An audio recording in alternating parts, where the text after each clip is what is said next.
Okay, Act 2, Part 2. So, wind raptors are sort of a pretty unique enemy in the game, actually. There were some similar looking enemies earlier in the Moldering Fields, I believe. And these are sort of different versions of them, bigger versions of them. They're sort of giant elemental flying raptors. So they're pretty cool in terms of their appearance.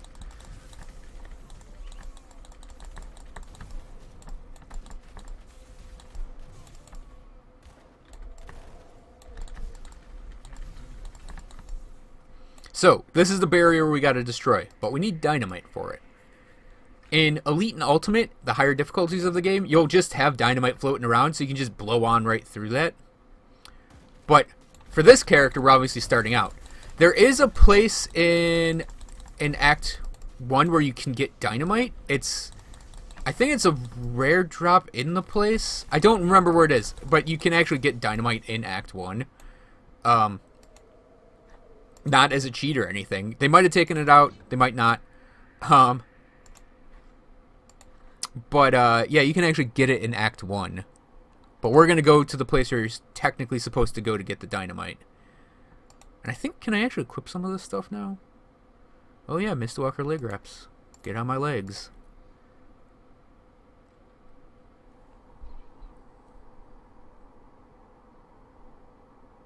Yeah, I think we can handle Fortified Doublet.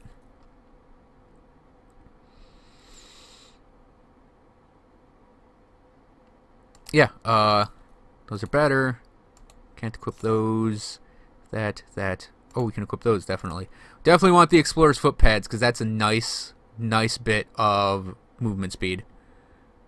And eventually I'm going to put the Mark of the Traveler on there. So, Raging Tempest is what we picked up. And Raging Tempest modifies Wind Devils. Wind Devils are right now just dealing a tiny bit of physical and electrocute damage and giving a chance of impaired aim. Now they're going to deal some cold damage. They'll slow enemies for 1 second, and they reduce the target's elemental resistances for 1 second. That's actually one of the main reasons I want to get Raging Tempest and focus on it. Because Raging Tempest, lowering enemy elemental resistances means it lowers their cold, lightning, and fire res. Our main attack is going to be Trojan Sky Shards. Cold and lightning. That means we're going to get enhanced damage out of this due to that lowering enemy resistances. And just as a preview of where I want to take the build, I definitely want to get to Maelstrom, because the lightning bolts this thing drops are really, really potent.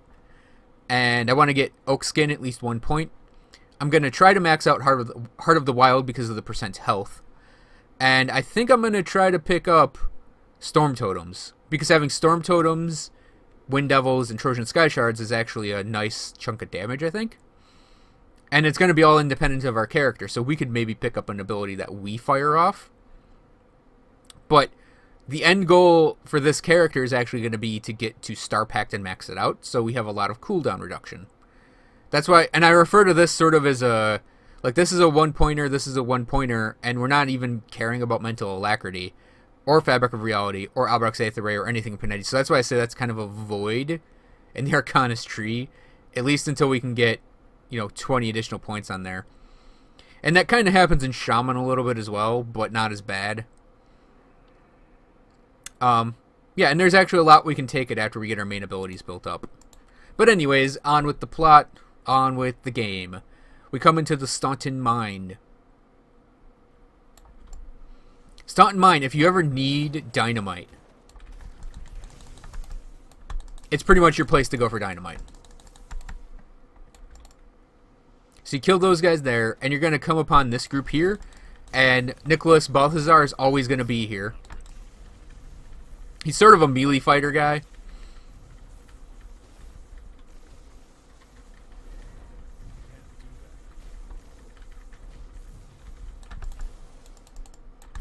He has, I believe, like Force Wave and maybe one of the soldier special attack things that modify your main attack.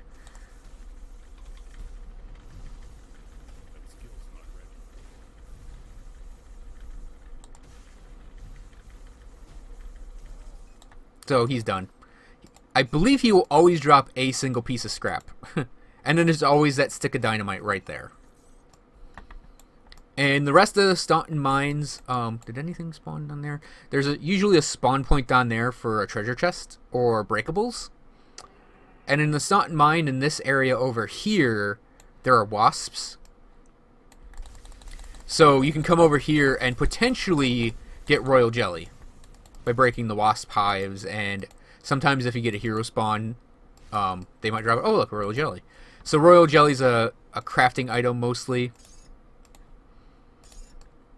And it's used for a quest in Act 2. So this is actually not a bad supply depot place for starting out. If you need dynamite, royal jelly, or scrap. Generally speaking, though, in Act 2, you'll get plenty of all of that with just what you'll fight normally. Now we run up here to the just on the right side of the mines. We're going to find some undead we got to kill. Oh, I mean, we don't gotta kill it, but it's, you know. You can actually just run by it if you want. So you come up here, and they're undead. And this is sort of following the template of the Crumbling Watch again.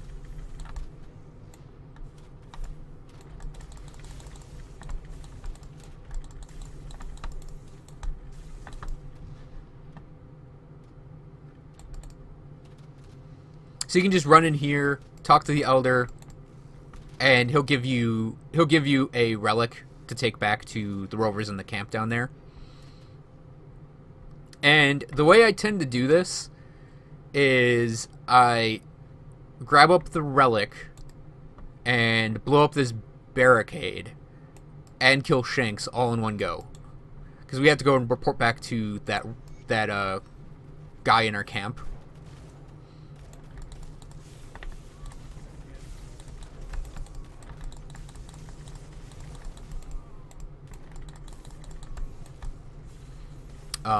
Yeah, Monroy back in our camp.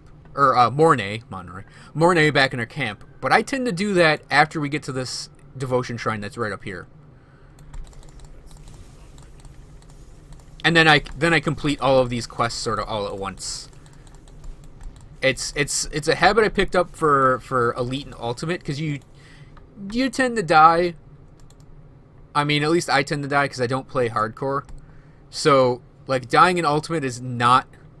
It's not uncommon. And when you die, you have that experience penalty. So I tend to grab up quests in this portion of the game. And just, like, don't go turn them in. It basically keeps the experience nice and safe in the quest complete dialog box. Rather than immediately grabbing it. Unless I'm about to level up, then I'll immediately grab it. Wow, that's a lot of things.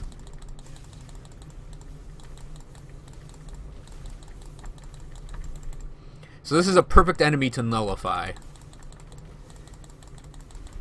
Owie.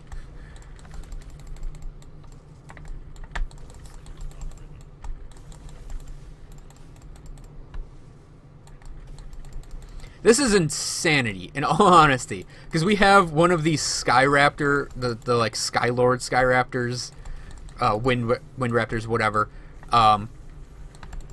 who has like Iskandra's Elemental Exchange on it, next to this bee with its own little aura of nonsense on it.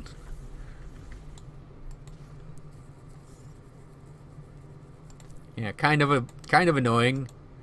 I mean, we did it anyways.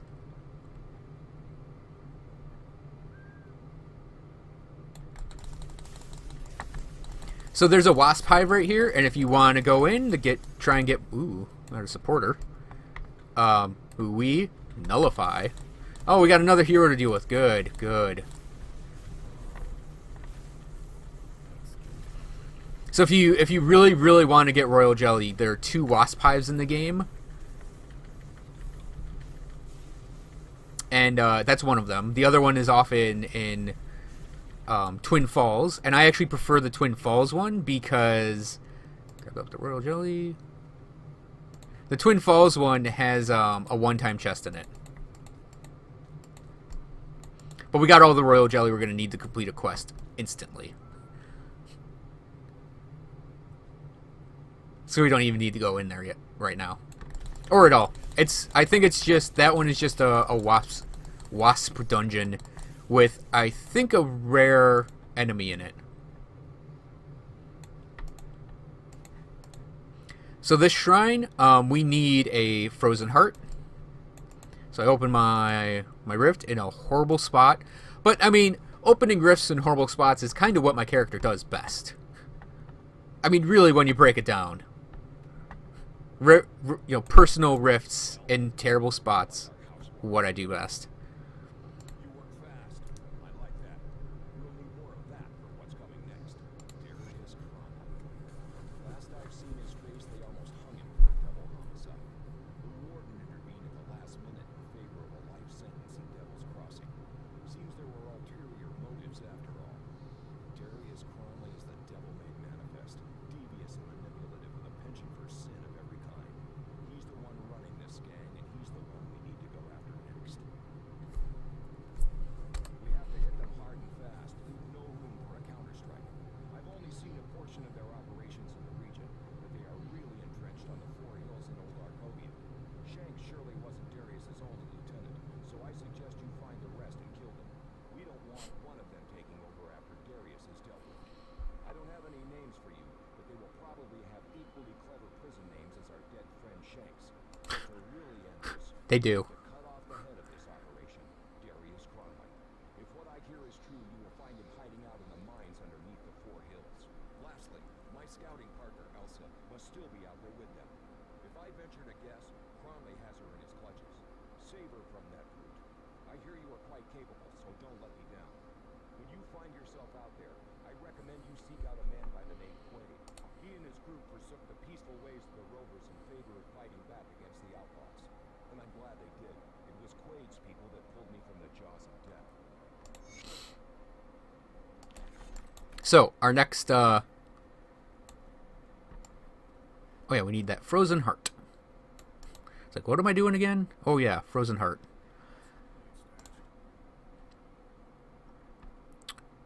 Frozen heart?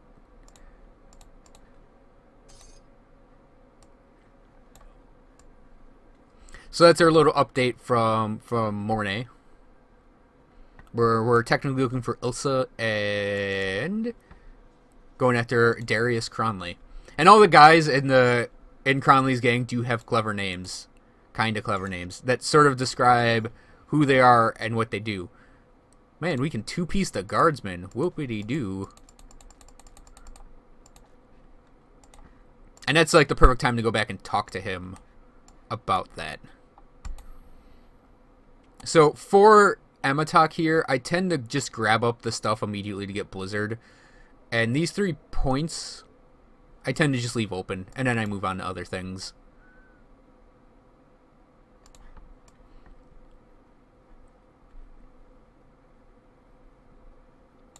That's New Harbor down there. New Harbor, there is a side quest you can get related to all this in there. I tend to not go grab it though. I tend to grab it after Cronley's dead though, because you'll get the experience for it instantly. So this is the old Arkovia Rover camp. And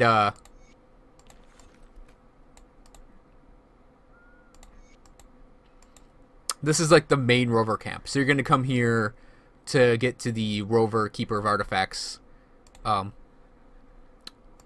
when you get the Rover's reputation built up.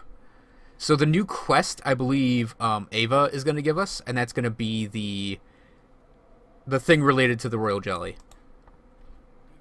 But right now I'm going to empty this crap out of here.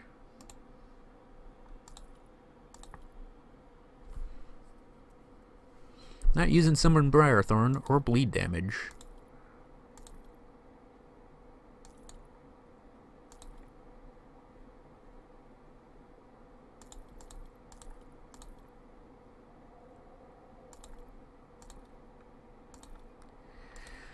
And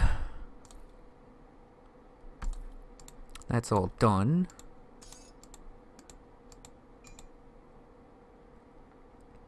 I may pick that sacrificial knife up, but I don't know. So yeah, this is our bow and talisman that we're going to be turning in a moment. Oh, goddamn.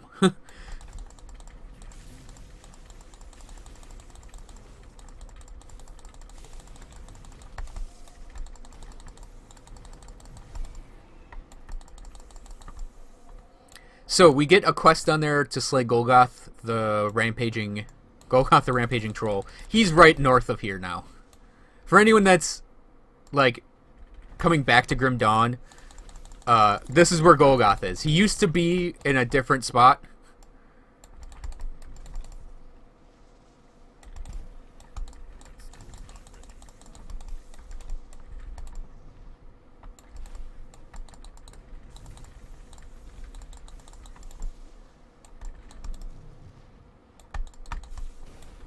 Owie. Trolls deal a ridiculous amount of poison damage. It's kind of a fun variation on what you would expect a troll to do, but they do like the big overhead stunning hits and stuff.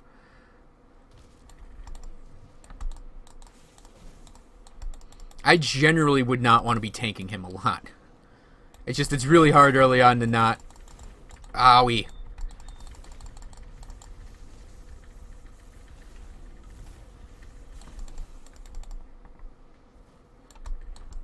Yeah, running around like this is pretty much how I'm gonna want the character to function, I think. That did not bring us up to friendly. I have a feeling taking down Cronley's gang's probably gonna get us to nice and friendly with the Rovers. So this is the Hanafi. Yeah, Hanafi Mine, and Hanafi Mine, you can actually, again, this is another new change. It used to just be in Foothills, but now you can actually use that to get into the place. However, I'm gonna walk through a door. That was kind of funny.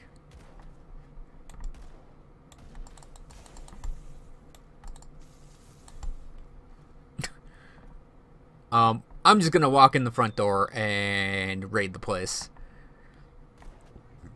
It's my usual way of dealing with Cronley's jerks. So there's kind of an infrequent rare named monster spawn, purple named monster spawn in this pit down here that's like a master pit fighter. And he drops infrequents that are his axes. And I believe they're like crazy bleed damage axes, if I recall correctly. But, I mean, they might not be. I don't remember exactly. I've never actually used them. This guy will... You just talk to him, do all your first options, and he'll tell you about a secret room behind Cronley, in Cronley's area. So yeah, anyone that used to play Grim Dawn would remember that the Hanafi entrance and exit were both right there. And this is where it spits you out.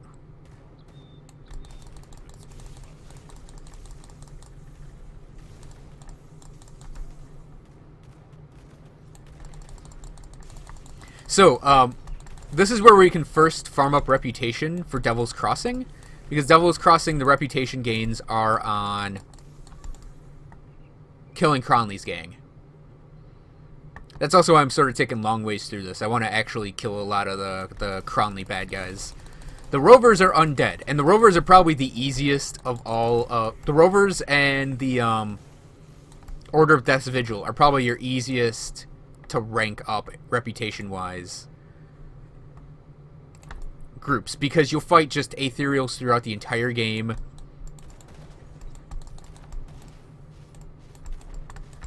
And you'll fight undead throughout the entire game. And undead tend to hoard a lot, so you'll actually get a lot of reputation for the Rovers just doing some more random undead quests. Or just undead areas, I should say.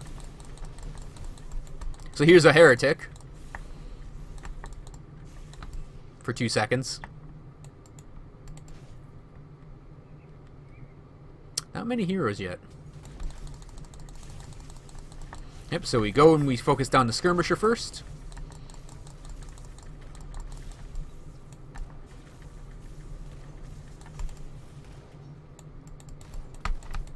I'm just gonna walk on through here. I don't even care about these guys. Open a town portal right here because I know that there are heroes right here. We have Madman Wilcox. Like I said, they all have names, like little nicknames like Shanks did. Oh. Madman Wilcox here is a Nightblade type. I believe he would be a Saboteur because he has bombs mixed with Nightblade's abilities. And he's dead. So there's some dynamite for us.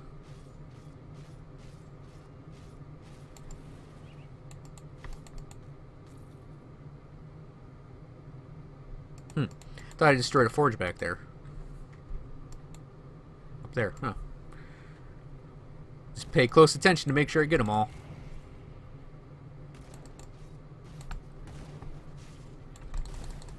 Yeah, so that hero didn't seem like a lot, but trust me, Cronley's heroes in the higher difficulties are actually really, really tough to deal with.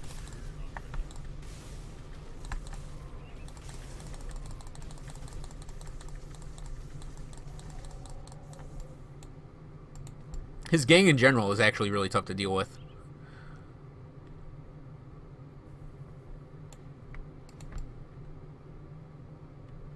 So we got another Outlaw Forge right there. Especially this guy. Is that the Breaker? No, the Wall. There's a guy down here named the Wall who is actually, like, insanely scary on Ultimate. And actually in Elite, I'd probably say he's insanely scary. Because he does all sorts of things that can stun you, stun lock you, and he has like Overguard and I think Force Wave are his main things, but he's actually really tough and strong, so he's actually kind of a threat.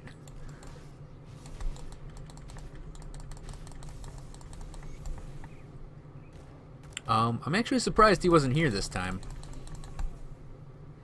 It might be because we don't have enough hatred from Cronley's gang yet to actually warrant the extra hero spawns. So only get the one in that area, because he can also spawn next to that guy called the Breaker, and both of them together are really strong actually. Like the Wall is really strong on his own, but the Wall and the Breaker together are kind of nuts. Alright, we pick this up, and I think what I'm going to do now is level these abilities up a little bit so they're a little stronger. And we'll start by getting that to 5 and taking a point in absolute 0. So now our Alexa's Flash Freeze, when it hits enemies, will actually hit them with a bit of a slow. And again, we're continuing our 1-to-1 Physique Spirit.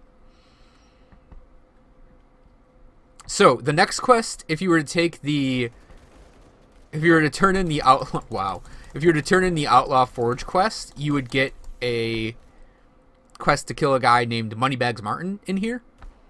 And Moneybags Martin, he's another one of those heroes where, like, it can get out of hand very quickly.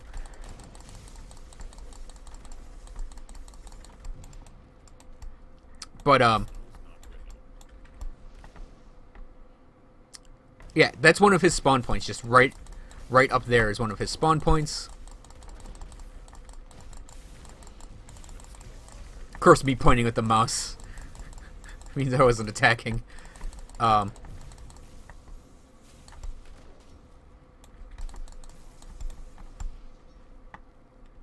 Yeah, I mean, he's up there is one of his spawn points, which is why I was pointing him out. So we come down here, and this is our next devotion shrine.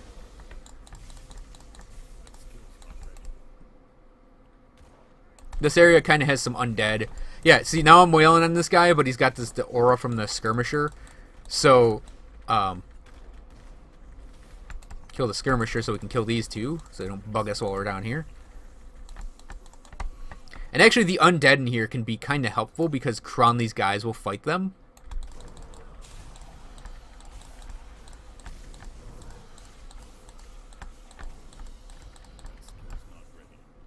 Not down here. Upstairs, they'll actually fight the undead that can spawn up there. So you'll uncover in the urn right there this thing that's called the Annals of Old Arkovia, and this will start another quest for us back in that Rover camp. And we need a scavenged plating.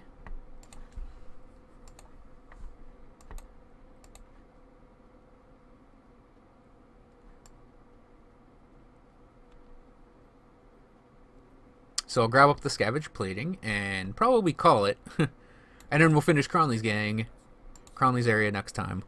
So thanks for watching, everyone. I hope you enjoyed this video, and I'll see you guys next time.